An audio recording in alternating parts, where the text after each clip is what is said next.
नमस्कार किसान भाइयों, आप सभी लोग का हमारे चैनल इंडियन किसान चैनल में स्वागत है। किसान भाइयों, आज की वीडियो में हम बात करने वाले हैं कि धान की फसल में यूरिया और जिंक और उसके साथ में ह्यूमिक एसिड का प्रयोग हम कब कर सकते हैं। काफ़ी हमारे किसान भाइयों का सवाल है कि धान की फसल में यूरिया के साथ में जिंक और ह्यूमिक एसिड का प्रयोग कर सकते हैं या नहीं कर सकते हैं। तो किसान भाई, इस वीडियो को आप पूरा अंत तक देखिएगा, बहुत ही अच्छी जानकारी मिलने वाली है कि धान की फसल में यूरिया के साथ में हम जिंक और ह्यूमिक एसिड कौन सी स्टेज में प्रयोग कर सकते हैं, किस समय पीरियड में कर सकते हैं, क्या इसका सही समय पीरियड है, क्या इसकी सही डोज है और क्या इसके फ़ायदे हैं अगर साथ में प्रयोग करते हैं, और हम क्या इसके हानि है। तो इसके लिए आप इस वीडियो को पूरा अंत तक देखते रहिएगा, बहुत ही अच्छी जानकारी आपको इस वीडियो में मिलने वाली है। अगर आप इस वीडियो को देखते हैं और इसके बाद में अगर खाद का प्रयोग करें तो आप अपनी धान की फसल से बेहद अच्छा अधिकतम पैदावार ले सकते हैं। तो आइएगा हम शुरू करते हैं किसान भाई कि धान की फसल में हमें यूरिया का प्रयोग करते समय जिंक और ह्यूमिक एसिड का प्रयोग हम किन स्टेज में करेंगे तब हमें ज़्यादा फ़ायदा मिलेगा। तो दोस्तों, मैं आपको बताना चाहूँगा कि इस समय पर जो समय पीरियड चल रहा है, इस समय पर हमारे काफ़ी किसानों की फसल 40 दिन की भी हो चुकी है, 35 दिन की भी हो चुकी है, 50 दिन की भी हो चुकी है। कुछ हमारे किसानों ने पहली दूसरी यूरिया लगा चुके हैं, तो तीसरी यूरिया लगाने जा रहे हैं आप, तो उसके साथ में आप जिंक या फिर ह्यूमिक एसिड या दूसरी यूरिया में कर सकते हैं या नहीं कर सकते। तो आप इस वीडियो को पूरा अंत तक देखते रहिएगा, आप इस वीडियो को स्किप बिल्कुल मत करिएगा, आपको बहुत ही अच्छी जानकारी मिलने वाली है। यदि आपने दूसरी यूरिया लगा दी या तीसरी यूरिया भी लगा दी, तब आप किस प्रकार से इसका प्रयोग कर सकते हैं, इसके लिए आप पूरी वीडियो देखिएगा, तभी आपको एक सही और एक सटीक जानकारी आप ले पाएंगे। तो किसान भाई, जैसे कि मैं बताना चाहूँगा कि ज़्यादातर हमारे किसान भाई इस समय पर दूसरी यूरिया लगा रहे हैं या फिर तीसरी यूरिया लगा रहे हैं। तो बात करते हैं कि यूरिया के साथ में अगर हम सही पोषक तत्व का प्रयोग करेंगे तब हम अपनी धान की फसल से बेहद अच्छा अधिकतम पैदावार ले पाएंगे।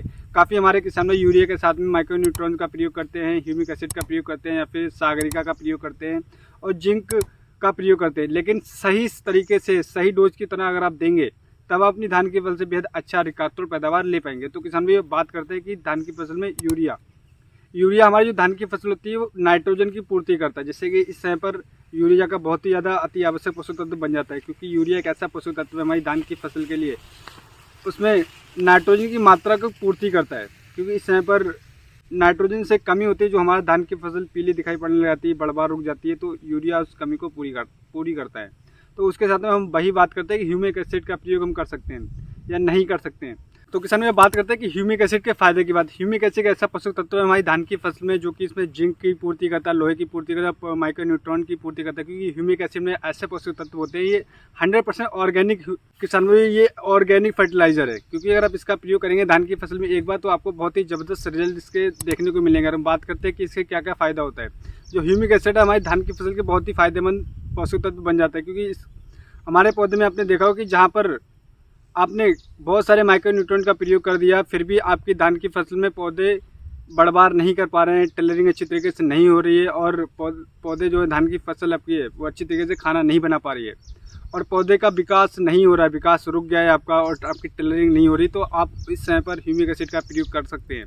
जिससे किसान भाइयों, पौधे में ह्यूमिक एसिड का प्रयोग करने से इससे ये होगा कि आपके जो ज़मीन में जो माइक्रोन्यूट्रिएंट पड़े होते हैं, कुछ ऐसे मेटल्स हमारी ज़मीन में पड़े होते हैं जो कि सही तरीके से हमारी धान की फसल पे नहीं मिल पाते हैं, क्योंकि अनघुलनशील ऐसे मेटल होते हैं हमारी धान की फसल में पड़े हुए, जो कि हमारी धान की फसल में सही तरीके से नहीं पहुंच पाते। तो ह्यूमिक एसिड का प्रयोग कर देते हैं, तो उससे होता है कि जो अनघुलनशील मेटल्स होते हैं उनको धीरे धीरे घुलनशील बनाकर हमारे पौधे में धीरे धीरे पहुँचाता रहता है।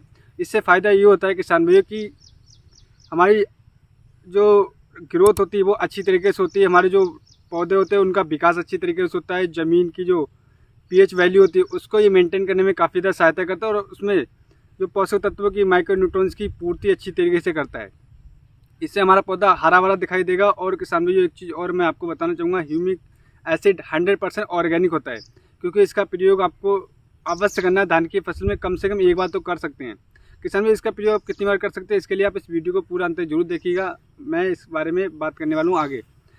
अब बात करते हैं किसान भाई कि जिंक, धान की फसल में जिंक हमारे काफ़ी किसान भाई लगाते हैं। काफ़ी हमारे किसान भाई जब धान की फसल रोपाई करने के 10 से 12 दिन के बाद लगाते हैं। कुछ हमारे किसान भाई पहली यूरिया में भी जिंक का प्रयोग करते हैं, लेकिन कुछ हमारे किसान भाई यूरिया का प्रयोग जब कर रहे होते हैं तब जिंक का प्रयोग करते हैं, दूसरी यूरिया में भी करते हैं। लेकिन जो सही समय पीरियड है किसान भाई जिंक का, और कौन से जिंक का आपको प्रयोग करना है, तो इसके लिए आप इस वीडियो को पूरा अंत तक देखते रहिएगा। आपको मैं बताने वाला हूँ कि जिंक का प्रयोग करने का सही समय पीरियड क्या होता है, क्योंकि कुछ हमारे किसान भी कर चुके होते हैं जिंक का प्रयोग। लेकिन मैं आपको बताना चाहूँगा, अगर आप दूसरी यूरिया लगाने जा रहे हैं तो आपको जिंक का प्रयोग अवश्य करना है, क्योंकि जिंक एक ऐसा पोषक तत्व है जिसमें सल्फर की मात्रा होती है, यानी कि अगर आप एक खाद लाएंगे तो उसके साथ में आपको सल्फर की मात्रा मिल जाएगी। तो जिंक से जो कमी होती है देखने को मिलती है, किसान भी पत्ती हमारी पीली पड़ जाती हैं और उसमें धब्बे दिखाई देने लगते हैं, और हमारा जो धान की फसल एकदम अपसेट दिखाई देती है, जिस वजह से हमारी धान की फसल की बढ़वार रुक जाती है, जड़ों का विकास अच्छी तरीके से नहीं होता है और हमारा पौधा अच्छी तरीके से निर्माण नहीं कर पाता है, और हमारा फसल हरापन कम हो जाता है, जिस वजह से काफ़ी ज़्यादा हानि देखने को मिलती है और बढ़वार अच्छी तरीके से नहीं होती है। वहीं अगर आप जिंक सल्फेट का प्रयोग करेंगे, जिंक की बात करें तो आपको 33% वाली जिंक लेना है, और इससे ये होगा कि हमारा पौधे में अच्छी तरीके से विकास करेगा, उसकी जो बढ़वार अच्छी तरीके से होगी, जड़ों का निर्माण अच्छी तरीके से, और धान हमारा जल्दी कल्लों की संख्या बढ़ेंगी, और कल्लों की संख्या में काफ़ी ज़्यादा वृद्धि करता है जिंक। तो आपको जिंक का प्रयोग अवश्य करना है धान की फसल में। बात करते हैं किसान भाइयों कि काफ़ी हमारे किसान भाइयों का सवाल है कि उन्होंने पहली यूरिया लगा दी, दूसरी यूरिया लगा दी, तो आपको कब करना है। तो मैं बताना चाहूँगा कि जब आप तीसरी यूरिया लगाने जा रहे हैं, समय पर जब आपकी धान की फसल 45 से 50 दिन की हो चुकी है और आप आखिरी यूरिया लगाने जा रहे हैं, तो उस समय पर आपको जिंक सल्फेट 33% वाला और उसके साथ में आपको ह्यूमिक एसिड, इन दोनों को लेना है। अब बात करते हैं कि इसकी डोज क्या रखना है किसान भाइयों। डोज की अगर मैं बात करूँ तो आपको 45 किलोग्राम आपको यूरिया लेना है और उसके साथ में आपको 5 किलोग्राम ह्यूमिक एसिड लेना है, और उसके साथ में आपको जिंक सल्फेट लेना है 33% वाला। मार्केट में कई प्रकार का जिंक अवेलेबल 12%, 21%, लेकिन आपको लेना है जिंक सल्फेट 33% वाला। इन तीनों को अच्छी तरीके से मिक्स करके आप अपनी धान की फसल में छींटा दे दीजिएगा।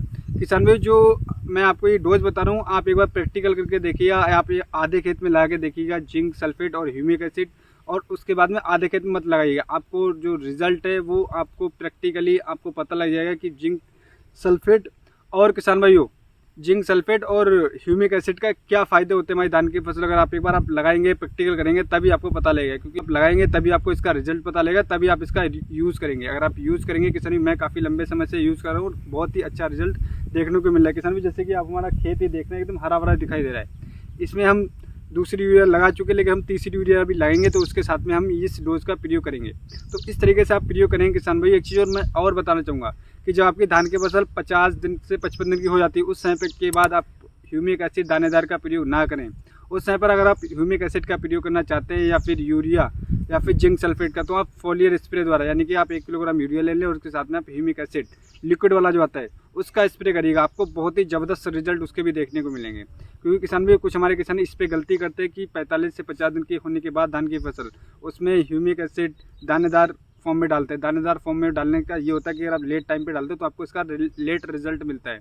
तो इस तरीके से आप ह्यूमिक एसिड और जिंक सल्फेट यूरिया के साथ में प्रयोग करके अपनी धान की फसल से बेहद अच्छा रिकात्तर पैदावार ले सकते हो। उम्मीद करता हूँ किसान भाइयों मैं आपको एक सही और एक सटीक जानकारी दे पाई। अगर हमारी वीडियो आपको पसंद आई हो तो हमारे चैनल को सब्सक्राइब करना बिल्कुल मत भूलिएगा, और हमारे वीडियो को अधिक से अधिक हमारे किसान भाई तक शेयर करें, जो अपनी धान की फसल से अधिक पैदावार ले सके। तो अगली वीडियो मिलते हैं दोस्तों, नई वीडियो में नई जानकारी के साथ। धन्यवाद किसान भाइयों।